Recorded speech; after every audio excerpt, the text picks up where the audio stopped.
আসসালামু আলাইকুম। আমরা এখন আমাদের ইজি ফিজিক্স বই থেকে যশোর বোর্ড 2021 সালের বোর্ড প্রশ্নটা সমাধান করাবো। তোমরা এখনও যারা আমাদের ইজি ফিজিক্স বইটি সংগ্রহ করোনি দ্রুত সংগ্রহ করে ফেলো। তো চলো আমরা সমাধানে চলে যাই। যশোর বোর্ড 2021-এ কোশ্চেনে বলেছে এটা স্লাইড ক্যালিপার্সের সাহায্যে একটি গোলকের ব্যাস পরিমাপের জন্য প্রধান স্কেল পার্ট 7.3 ম্যাথ 10 পিস এম এর মান দেওয়া আছে 7.3, ভার্নিয়ার সমাধান 8 মানে ভি এর মান দেওয়া আছে 8 এবং ভার্নিয়ার ধ্রুবক 0.1 ভিসি এর মান দেওয়া 0.1 মিলিমিটার এবং অপর একটি আয়তাকার ফাঁপা বস্তুর ঘনবস্তুর দৈর্ঘ্য প্রস্থ উচ্চতা সবগুলা 6 সেন্টিমিটার। এটা হয়তো অন্য প্রশ্নের জন্য। তাহলে আমরা ক নাম্বার প্রশ্নে বলেছি পিচ কাকে বলে। পিচ স্কুল কলেজের মধ্যে দেখছি আমরা দুইটা স্কেল, একটা মূল স্কেল আর একটা বৃত্তাকার স্কেল। বৃত্তাকার বৃত্তাকার স্কেলটা সম্পূর্ণ একবার ঘুরালে 0 থেকে 0, 30 থেকে 30 যেটা ইচ্ছা সম্পূর্ণ একবার ঘুরালে রৈখিক স্কেলে যতটুকু পথ এগোবে বা অতিক্রম করবে তাকে বলে পিচ। তাহলে বই ভাষায় কী বলবো? বৃত্তাকার স্কেলে সম্পূর্ণ একবার ঘুরালে রৈখিক স্কেলে যতটুকু সরণ ঘুরবে তাকে বলা হচ্ছে পিচ। মিটার স্কেলের সাহায্যে বস্তুর সঠিক দৈর্ঘ্য পরিমাপ করা যায় না কেন? এখন মিটার স্কেলে কিন্তু আমরা দেখছি যে দাগ থাকে সর্বোচ্চ 1 সেন্টিমিটার পর্যন্ত। কিছু কিছু মিটার স্কেলে সর্বোচ্চ 1 সেন্টিমিটার পর্যন্ত দাগ থাকে, আবার কিছু কিছু মিটার স্কেল বা কিছু স্কেলে দেখবো যে দাগ থাকে সর্বোচ্চ 1 মিলিমিটার পর্যন্ত, সর্বনিম্ন 1 মিলিমিটার পর্যন্ত দাগ থাকে, সর্বনিম্ন 1 সেন্টিমিটার পর্যন্ত দাগ থাকে।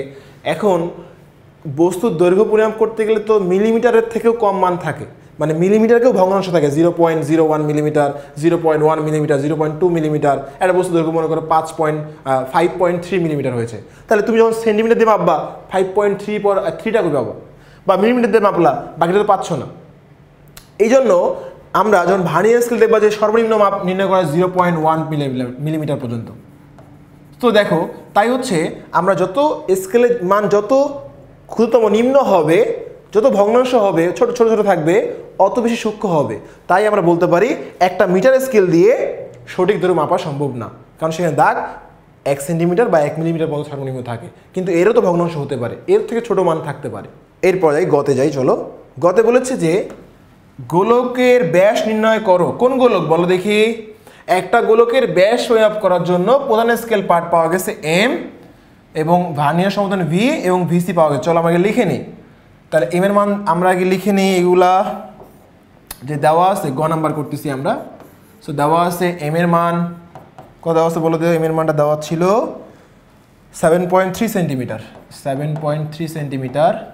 ভার্নিয়ার সমাপতন দেওয়া ছিল হচ্ছে 8 আর ভিসি হচ্ছে 0.1, 8 ভিসি হচ্ছে 0.1 মিলিমিটার। যেহেতু এটা মিলিমিটার আছে, এটাকে তুমি মিলিমিটার আনতে পারো বা এটাকেও সেন্টিমিটার আনতে পারো, তোমার ইচ্ছা। তাহলে চলো আমরা এখন বের করবো ব্যাস। D equals to M plus C M plus V into VC. So এর মান দেওয়া আছে 7.3 সেন্টিমিটার প্লাস ভি হচ্ছে আছে 8 আর ভিসি 0.01 সেন্টিমিটার। এটাকে সেন্টিমিটার নিয়ে আসছি, তাহলে কত হয় বলো তো? তাহলে আমরা দেখতেছি 7.38 সেন্টিমিটার হচ্ছে আমাদের ব্যাস। বাট আমাদের চেয়েছি কি বলো দেখি?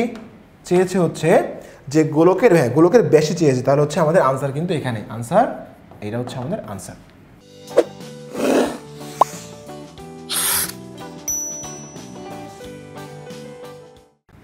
শেষ। এখন ঘ নাম্বার কোশ্চেন করেছে যে গোলকটিকে আয়তাকার ঘনবস্তুর মধ্যে প্রবেশ করানো সম্ভব কিনা। এখন একটা গোলক, এই যে ঘনবস্তু হচ্ছে এটা, কিন্তু এখন তুমি একটা গোলকের মধ্যে, একটা আয়তাকার ঘনবস্তুর মধ্যে একটা গোলক মনে করো এত বড়, তাহলে প্রবেশ হবে না। তাহলে গোলকের আয়তনটাকে তোমাকে বের করতে হবে। এরপর দেখবো এই আয়তন বের করবা, যদি এটা বড় হয় তাহলে প্রবেশ করবে, আর যদি ছোটো হয় তাহলে করবে না। তাহলে আমার দুটো আয়তনই বের করতে হবে। তাহলে চলো দুটো আয়তনই বের করে ফেলি আমরা। তাহলে আমরা যদি ঘ নম্বরটা চিন্তা করি, চলো ঘ নাম্বার আমরা আগে যেহেতু গোলকের ব্যাস বের করছি, গোলক আয়তনটা বের করি। গোলকের আয়তন ভি অফ গোলক, হ্যাঁ গোলকের আয়তন বের করছি আমরা, গোলকের এই ধরলাম। সো এখানে হচ্ছে গোলকের আয়তন সূত্র 4/3 পাই আর কিউব। তো 4/3 পাই এর মান লিখে দিব ইন্টু আর এর মান, এখানে ডি এর মান জানি আমরা, তাহলে আর এর মান হচ্ছে কি d/2, তাহলে 738/2, এটা হচ্ছে আমাদের d/2, এই যে r কিন্তু হচ্ছে d/2, দ্যাটস আমরা কিন্তু ক্যালকুলেশনটা করেছি। তাহলে আমরা একটু ক্যালকুলেশন করে নিই, চলো। 4/3 ইন্টু পাই যদি আমরা দিই ইন্টু 7.38 ভাগ 2 স্কোয়ার, তাহলে আসলে 57.03 সেন্টিমিটার কিউব। ও সরি, এখানে কিউব হবে, আমি স্কোয়ার দিয়ে ফেলছি, সরি, এটা কিউব হবে। তাহলে হচ্ছে আমাদের এই মানটা মনে ভুল হয়ে গেছে, আমরা তো এটা ক্যালকুলেশন করে ফেলছি। তাহলে আমরা একটু আবার করি, 4/3 টু পাই ইন্টু 7.38 ভাগ 2 কিউব, 210.45 সেন্টিমিটার কিউব। এটা হচ্ছে আমাদের কী আয়তন বলতো? গোলকের আয়তন। এখন গোলকের আয়তন বের করে ফেলছি। এখন আমরা বের করবো হচ্ছে আমাদের এই যে অপারেটিভ আয়তাকার ফাঁপা বস্তু, ঘন বস্তু, যার দৈর্ঘ্য প্রস্তুততা সবগুলো সেম 6 সেন্টিমিটার। তাহলে হচ্ছে এর আমরা এখন আয়তন বের করব। তাহলে বস্তুটির আয়তন, চলো তাহলে ফাঁপা বস্তুটির আয়তন,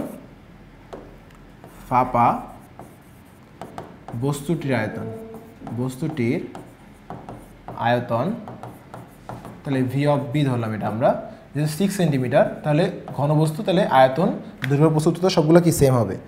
সবগুলো সেম, 216, তাহলে 216 সেন্টিমিটার কিউব। এখন বলো তো 216 সেন্টিমিটার কিউবে একটা ফাঁপা বস্তু, মানে একটা ফাঁপা বস্তুর আয়তন মানে হচ্ছে এটা হচ্ছে একটা, এই যে এই বস্তুটা। এখন এই গোলকটা কি, এই যে গোলকটা এর মধ্যে প্রবেশ করবেই করবে না বলো তো? যেহেতু এটা ছোট, এটা বড়, এবং এটার আয়তনটা কি 216, আর এটা আয়তনটা কি 210, তাহলে সহজেই কিন্তু এর মধ্যে প্রবেশ করবে, কারণ ভি অফ বিটা হচ্ছে বড় আর ভি অফ এটা কি বলতো? ছোট, তাহলে প্রবেশ করবে। এখন কি বলেছে দেখো, যে গোলকটিকে আয়তাকার ঘনবস্তুর মধ্যে প্রবেশ করা সম্ভব কিনা। যেহেতু আয়তাকার ঘনবস্তু থেকে গোলকের আয়তন ছোট, তাহলে প্রবেশ করানো সম্ভব হবে। আশা করি তোমরা বুঝতে পারছো।